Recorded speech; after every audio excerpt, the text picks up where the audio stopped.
കേരള നിയമസഭയിൽ അടുത്തിടെ നടന്ന അടിയന്തര പ്രമേയ ചർച്ചയിൽ പാവപ്പെട്ട സ്ത്രീകൾക്ക് സാമ്പത്തിക സുരക്ഷ നൽകുന്നതിനായി മുൻ സർക്കാർ നടപ്പിലാക്കിയ സ്ത്രീ സുരക്ഷാ പദ്ധതി കഴിഞ്ഞ 3 മാസമായി മുടങ്ങിക്കിടക്കുന്ന വിഷയം നിയമസഭയിൽ ചൂടേറിയ ചർച്ചയ്ക്ക് വഴിവെച്ചു. 16 ലക്ഷത്തോളം സ്ത്രീകൾക്ക് പ്രതിമാസ ധനസഹായം ലഭിക്കുന്ന ഈ പദ്ധതിയുടെ ഭാവിയെക്കുറിച്ചുള്ള സർക്കാരിന്റെ നിലപാടും പ്രതിപക്ഷത്തിന്റെ ആരോപണങ്ങളും മുഖ്യമന്ത്രിയുടെ വിശദീകരണവും ഈ വീഡിയോയിൽ വിശദമായിട്ട് പറയുന്നുണ്ട്. കേരളത്തിലെ ദരിദ്ര സ്ത്രീകളുടെ ജീവിതവുമായി നേരിട്ട് ബന്ധപ്പെട്ട ഈ വിഷയത്തെക്കുറിച്ച് ഓരോ പൗരനും അറിഞ്ഞിരിക്കേണ്ടതാണ്. നിയമസഭയിൽ അടിയന്തര പ്രമേയം അവതരിപ്പിച്ചത് പ്രതിപക്ഷ അംഗമായ ശ്രീ AC മൊയ്തീനാണ്. സ്ത്രീ സുരക്ഷാ പദ്ധതി അടിയന്തരമായി തുടരേണ്ടതിന്റെ ആവശ്യകതയാണ് പ്രതിപക്ഷം ചൂണ്ടിക്കാട്ടിയത്. പദ്ധതി ആരംഭിച്ച കാലം മുതൽ 16 ലക്ഷത്തോളം സ്ത്രീകൾക്ക് പ്രതിമാസ ധനസഹായം ലഭിച്ചിരുന്നുവെന്ന് പ്രതിപക്ഷ സഭയിൽ രേഖപ്പെടുത്തി.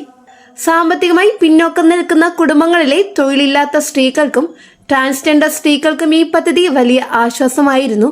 നിത്യജീവിത ചെലവുകൾ, മരുന്ന് വാങ്ങൽ, മക്കളുടെ പഠന ചെലവ് എന്നിവയ്ക്ക് ഈ തുക ഉപയോഗിച്ചിരുന്ന സ്ത്രീകൾ ഇപ്പോൾ കടുത്ത പ്രതിസന്ധിയിലാണെന്ന് പ്രതിപക്ഷം പറഞ്ഞു. പദ്ധതി മുടങ്ങിയത് മൂലം പാവപ്പെട്ട സ്ത്രീകളുടെ സാമ്പത്തിക സുരക്ഷ തകർന്നിരിക്കുന്നു.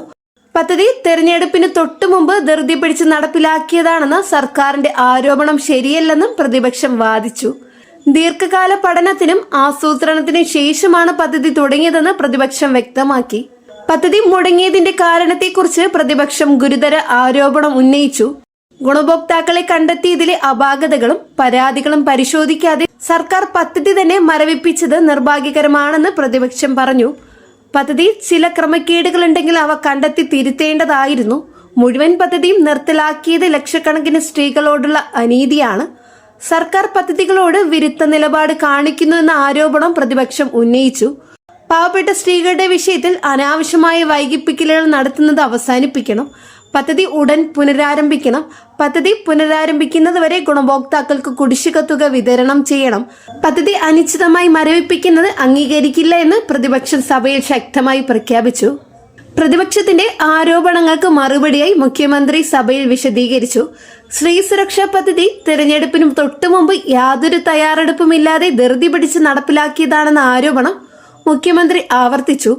പദ്ധതി നടപ്പിലാക്കിയ രീതിയിൽ നിരവധി പോരായ്മകൾ ഉണ്ടായിരുന്നുവെന്നും ഗുണഭോക്താക്കളെ കണ്ടെത്തിയതിൽ വൻ അപാകതകൾ കണ്ടെത്തി. യോഗ്യതയില്ലാത്തവരും പദ്ധതിയിൽ ഉൾപ്പെട്ടിരുന്നു. വ്യാജ അപേക്ഷകൾ, ഒരേ കുടുംബത്തിലെ ഒന്നിലധികം അംഗങ്ങൾക്ക് ആനുകൂല്യം, സാമ്പത്തിക സ്ഥിതി മെച്ചപ്പെട്ടവർക്ക് പോലും പെൻഷൻ എന്നിവ സംബന്ധിച്ച് നിരവധി പരാതികൾ സർക്കാരിന് ലഭിച്ചു. ഈ പരാതികളെക്കുറിച്ച് സമഗ്രമായി അന്വേഷണം നടത്താതെ പദ്ധതി തുടരുന്നത് സർക്കാർ ഖജനാവിന് വലിയ നഷ്ടമാകും. അതിനാൽ ഗുണഭോക്താക്കളെ കണ്ടെത്തിയതിലെ അപാകതകളും പരാതികളും പരിശോധിച്ച ശേഷം മാത്രമേ പദ്ധതി തുടരുന്നതിൽ തീരുമാനമെടുക്കൂ എന്ന് മുഖ്യമന്ത്രി വ്യക്തമാക്കി. മുഖ്യമന്ത്രിയുടെ വിശദീകരണത്തിൽ പദ്ധതിയുടെ സാമ്പത്തിക ഭാരത്തെക്കുറിച്ചും പരാമർശമുണ്ടായി. 16 ലക്ഷം സ്ത്രീകൾക്ക് പ്രതിമാസ ധനസഹായം നൽകുന്ന പദ്ധതിയുടെ വാർഷിക ചെലവ് ആയിരക്കണക്കിന് കോടി രൂപയാണ്. സംസ്ഥാനത്തിന്റെ സാമ്പത്തിക സ്ഥിതി കണക്കിലെടുത്ത് പദ്ധതി കൂടുതൽ സുതാര്യതയോടെയും കാര്യക്ഷമതയോടെയും നടപ്പിലാക്കണം. പദ്ധതി പൂർണ്ണമായും റദ്ദാക്കിയതല്ല, ഭരണപരമായ അവലോകനം നടത്തുകയാണ്. അർഹരായ എല്ലാ സ്ത്രീകൾക്കും ആനുകൂല്യം ലഭിക്കണം. അയോഗ്യരായവർക്ക് പെൻഷൻ നഷ്ടമാകണം. ഈ ലക്ഷ്യത്തോടെയാണ് സർക്കാർ പദ്ധതി പുനർപരിശോധിക്കുന്നത്. പരിശോധന പൂർത്തിയായ ശേഷം പുതിയ മാനദണ്ഡങ്ങളോടെ പദ്ധതി പുനരാരംഭിക്കും. പുതിയ മാനദണ്ഡങ്ങൾ വരുമാന പരിധി, കുടുംബത്തിലെ അംഗങ്ങളുടെ എണ്ണം, സ്വത്ത് എന്നിവയുടെ അടിസ്ഥാനത്തിലായിരിക്കുമെന്ന് മുഖ്യമന്ത്രി വ്യക്തമാക്കി. സുതാര്യമായ രീതിയിൽ ഗുണഭോക്താക്കളെ തിരഞ്ഞെടുക്കുവാൻ ഡിജിറ്റൽ സംവിധാനം ഉപയോഗിക്കുമെന്നും വ്യക്തമാക്കിയിട്ടുണ്ട്. മുഖ്യമന്ത്രിയുടെ വിശദീകരണത്തിന്റെ അടിസ്ഥാനത്തിൽ സ്പീക്കർ അടിയന്തര പ്രമേയത്തിന് അവതരണാനുമതി നിഷേധിച്ചു. നിയമസഭാ നടപടിക്രമം അനുസരിച്ച് മുഖ്യമന്ത്രി വിശദീകരണം നൽകിയതിനാൽ അടിയന്തര പ്രമേയം സഭയിൽ ചർച്ച ചെയ്യേണ്ടതില്ലെന്ന തീരുമാനമാണ് സ്പീക്കർ എടുത്തത്. ഇതിൽ പ്രതിഷേധിച്ച് പ്രതിപക്ഷം സഭയിൽ ശക്തമായ പ്രതിഷേധം രേഖപ്പെടുത്തി. സർക്കാർ പദ്ധതികളോട് വിരുദ്ധ നിലപാട് കാണിക്കുന്നുവെന്നും പാവപ്പെട്ട സ്ത്രീകളുടെ വിഷയത്തിൽ അനാവശ്യമായ വൈകിപ്പിക്കലുകൾ നടത്തുന്നുവെന്നും പ്രതിപക്ഷം ആരോപിച്ചു. പ്രതിപക്ഷ അംഗങ്ങൾ സഭയിൽ നിന്ന് ഇറങ്ങിപ്പോയി. സ്ത്രീ സുരക്ഷാ പദ്ധതി ഉടൻ പുനരാരംഭിക്കണമെന്നാവശ്യപ്പെട്ട് പ്രതിപക്ഷം നിയമസഭയ്ക്ക് പുറത്ത് പ്രതിഷേധ സമരം നടത്തി. ഈ ചർച്ചയുടെ പശ്ചാത്തലത്തിൽ പദ്ധതിയുടെ യഥാർത്ഥ നിലവാരം മനസ്സിലാക്കേണ്ടത് അത്യാവശ്യമാണ്. സ്ത്രീ സുരക്ഷാ പദ്ധതി മുൻ സർക്കാരിന്റെ കാലത്ത് തൊഴിലില്ലാത്ത സ്ത്രീകൾക്കും ട്രാൻസ്ജെൻഡർ സ്ത്രീകൾക്കും വേണ്ടി ആരംഭിച്ച ക്ഷേമ പദ്ധതിയാണ്. സാമ്പത്തികമായി പിന്നോക്കം നിൽക്കുന്ന കുടുംബങ്ങളുടെ സ്ത്രീകൾക്ക് പ്രതിമാസം നിശ്ചിത തുക നൽകുക എന്നതായിരുന്നു ലക്ഷ്യം. കേരളത്തിലെ ലിംഗനീതി നയത്തിന്റെ ഭാഗമായി നടപ്പിലാക്കിയ പദ്ധതി ലക്ഷക്കണക്കിന് സ്ത്രീകൾക്ക് ആശ്വാസമായി. പക്ഷേ പദ്ധതി നടപ്പിലാക്കിയ രീതിയിൽ സുതാര്യത കുറവ് ഉണ്ടായിരുന്നു എന്നത് സർക്കാരിന്റെ വാദമാണ്. ഗുണഭോക്താക്കളുടെ യഥാർത്ഥ എണ്ണം, വരുമാന പരിധി, സ്വത്ത് വിവരങ്ങൾ എന്നിവ ശരിയായി പരിശോധിച്ചിരുന്നില്ല എന്ന ആരോപണം നിലനിൽക്കുന്നു. 2026 നിലവിലെ സ്ഥിതി ഇതാണ്. പദ്ധതി ഔദ്യോഗികമായി റദ്ദാക്കിയതായി സർക്കാർ പ്രഖ്യാപിച്ചിട്ടില്ല. പദ്ധതി ഭരണപരമായ അവലോകനത്തിലാണ്. പുതിയ അപേക്ഷകൾ സ്വീകരിക്കുന്നില്ല. നിലവിൽ പെൻഷൻ ലഭിക്കുന്നവർക്ക് തുക വിതരണം ചെയ്യുന്നതിൽ കാലതാമസമുണ്ട്.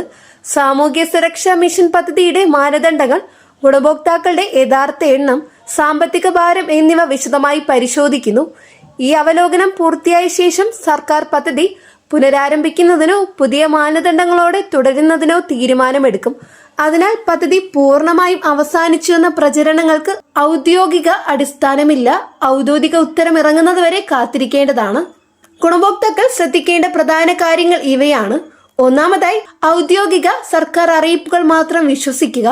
സോഷ്യൽ മീഡിയയിലെ വ്യാജ വാർത്തകൾ വിശ്വസിച്ച് ആശങ്കപ്പെടരുത്. കേരള സർക്കാരിന്റെ ഔദ്യോഗിക വെബ്സൈറ്റ്, സാമൂഹ്യ സുരക്ഷാ മിഷന്റെ പോർട്ടൽ, പ്രാദേശിക പത്രങ്ങളിലെ സർക്കാർ പരസ്യം എന്നിവയാണ് വിശ്വസനീയമായ സ്രോതസ്സുകൾ. രണ്ടാമതായി, പഞ്ചായത്ത് അല്ലെങ്കിൽ നഗരസഭ വഴി അപേക്ഷയുടെ സ്റ്റാറ്റസ് ഇടയ്ക്കിടെ പരിശോധിക്കുക. മുമ്പ് അപേക്ഷ നൽകിയവർ സേവനതളം പോർട്ടൽ വഴി അപേക്ഷ നമ്പർ നൽകി സ്റ്റാറ്റസ് അറിയാം. മൂന്നാമതായി, ബാങ്ക് അക്കൗണ്ട് ആധാറുമായി ലിങ്ക് ചെയ്ത് KYC പൂർത്തിയാക്കി വയ്ക്കുക. പദ്ധതി പുനരാരംഭിക്കുമ്പോൾ തുക കൈമാറ്റം വേഗത്തിലാക്കാൻ ഇത് സഹായിക്കും. പ്രതിപക്ഷവും ഭരണപക്ഷവും തമ്മിലുള്ള ഈ ചർച്ച കേരളത്തിലെ ക്ഷേമ പദ്ധതികളുടെ നടത്തിപ്പിലെ സുതാര്യതയുടെയും കാര്യക്ഷമതയുടെയും പ്രശ്നം കൂടി ഉയർത്തിക്കാട്ടുന്നു. പാവപ്പെട്ടവർക്ക് ആനുകൂല്യം എത്തിക്കണമെന്നതിൽ എല്ലാവരും യോജിക്കുന്നു. പക്ഷെ അത് എങ്ങനെ നടപ്പിലാക്കണമെന്നതിൽ അഭിപ്രായ വ്യത്യാസമുണ്ട്. പ്രതിപക്ഷം പദ്ധതി ഉടൻ പുനരാരംഭിക്കണമെന്ന് ആവശ്യപ്പെടുന്നു. സർക്കാർ സുതാര്യത ഉറപ്പുവരുത്തി മാത്രം പുനരാരംഭിക്കുമെന്നും നിലപാടെടുക്കുന്നു. ഈ രണ്ട് നിലപാടുകൾക്കിടയിലാണ് 16 ലക്ഷം സ്ത്രീകളുടെ ഭാവി കിടക്കുന്നത്. നിയമസഭയിലെ ചർച്ചയും മുഖ്യമന്ത്രിയുടെ വിശദീകരണം ഈ പ്രശ്നത്തിന് ഉടൻ പരിഹാരമുണ്ടാകുമെന്ന പ്രതീക്ഷ നൽകുന്നു. അവസാനമായി, കേരള നിയമസഭയിലെ സ്ത്രീ സുരക്ഷാ പദ്ധതി ചർച്ച സംസ്ഥാനത്തെ രാഷ്ട്രീയ ചൂടേറിയ ചർച്ചയായി മാറിയിരിക്കുന്നു. പാവപ്പെട്ട സ്ത്രീകൾക്ക് സാമ്പത്തിക സുരക്ഷ നൽകുന്ന ഈ പദ്ധതി കഴിഞ്ഞ 3 മാസമായി മുടങ്ങിക്കിടക്കുന്നു. പ്രതിപക്ഷം പദ്ധതി ഉടൻ പുനരാരംഭിക്കുമെന്ന് ആവശ്യപ്പെടുന്നു. മുഖ്യമന്ത്രി ഗുണഭോക്താക്കളെ കണ്ടെത്തിയതിലെ അപാകതകളും പരാതികളും പരിശോധിച്ച ശേഷം മാത്രമേ തീരുമാനമെടുക്കൂ എന്ന് വ്യക്തമാക്കി. 16 ലക്ഷത്തോളം സ്ത്രീകൾക്ക് പ്രതിമാസ ധനസഹായം ലഭിച്ചിരുന്ന പദ്ധതിയുടെ ഭാവി അനിശ്ചിതത്വത്തിലാണ്. പദ്ധതി ഔദ്യോഗികമായി റദ്ദാക്കിയിട്ടില്ല. ഭരണപരമായ അവലോകനം നടത്തുകയാണ്. അവലോകനം പൂർത്തിയായ ശേഷം പുതിയ മാനദണ്ഡങ്ങളോടെ പദ്ധതി പുനരാരംഭിക്കുമെന്ന് സർക്കാർ ഉറപ്പു നൽകി. ഗുണഭോക്താക്കൾ ഔദ്യോഗിക അറിയിപ്പിനായി കാത്തിരിക്കണം. ബാങ്ക് വിവരങ്ങൾ അപ്ഡേറ്റ് ചെയ്ത് വെക്കണം. സോഷ്യൽ മീഡിയയിലെ വ്യാജ വാർത്തകൾ വിശ്വസിക്കരുത്. കേരള സർക്കാരിന്റെ ക്ഷേമ പദ്ധതികൾ എല്ലാവർക്കും എത്തിക്കാനുള്ള ശ്രമം തുടരുകയാണ്. സ്ത്രീ സുരക്ഷാ പദ്ധതി സുതാര്യതയോടെ തിരികെ വരുമെന്ന് പ്രതീക്ഷിക്കാം. വളരെ പ്രധാനപ്പെട്ട ഇൻഫർമേഷനാണ് ഈ വീഡിയോയിലൂടെ ഷെയർ ചെയ്തിട്ടുള്ളത്. ഈ വീഡിയോ നിങ്ങൾക്ക് തീർച്ചയായിട്ടും യൂസ്ഫുൾ ആയെന്ന് വിശ്വസിക്കുന്നു. വീഡിയോ ഉപകാരപ്രദമായെങ്കിൽ ചാനൽ സബ്സ്ക്രൈബ് ചെയ്യുക. തൊട്ടടുത്ത് കാണുന്ന ബെല്ലൈക്കൺ അമർത്താനും മറക്കരുത്. ഫേസ്ബുക്കിൽ കാണുന്നവർ പേജ് ഫോളോ കൂടി ചെയ്യുക. നെക്സ്റ്റ് അപ്ഡേറ്റ്സുമായിട്ട് വീണ്ടും പുതിയൊരു വീഡിയോ കാണാം. എല്ലാവർക്കും നന്ദി, നമസ്കാരം.